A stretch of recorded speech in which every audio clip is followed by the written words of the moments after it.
In the early 1930s, Universal Studios built a horror dynasty using tangible, practical materials. They relied on thick layers of grease paint and heavy prosthetics to bring creatures like Dracula and Frankenstein to life on screen.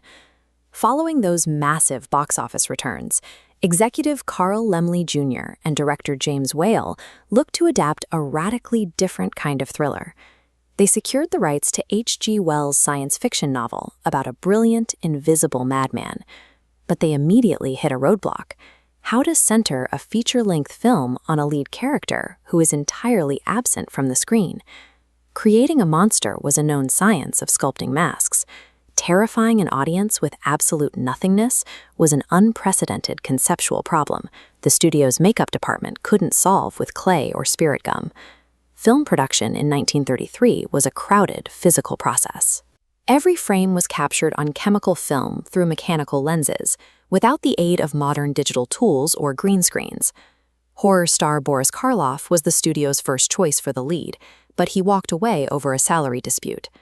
Karloff realized his iconic face would be hidden for the majority of the film, leaving the production without a bankable star. The studio was left with a risky concept and only mechanical camera equipment to bridge the gap between a written script and a visual illusion.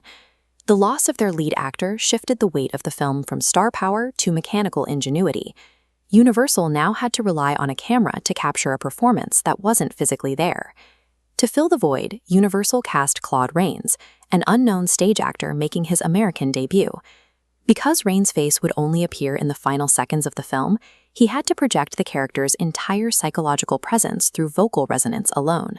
He delivered a performance that ranged from calm intellectualism to screeching megalomaniacal madness.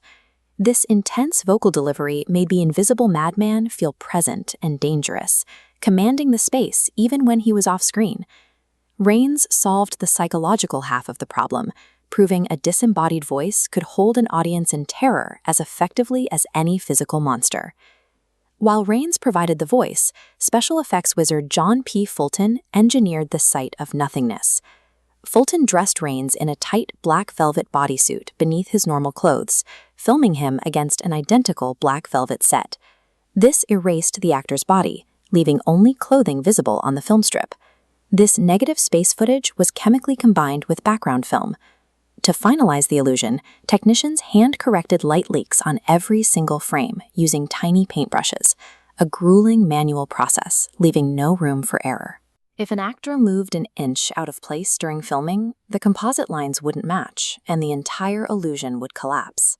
Fulton's invisibility was a result of mathematically precise engineering, requiring thousands of hand-painted composite shots to successfully manipulate reality. In 1933, theater audiences watched a man take off his hat and glasses to reveal absolute nothingness. The effect was so seamless, they could not fathom how the trick was captured without the digital tools we take for granted today. Fulton's optical layering established the technical logic for traveling mats and blue screen technology, the specific methods that would define blockbuster filmmaking for the next 80 years.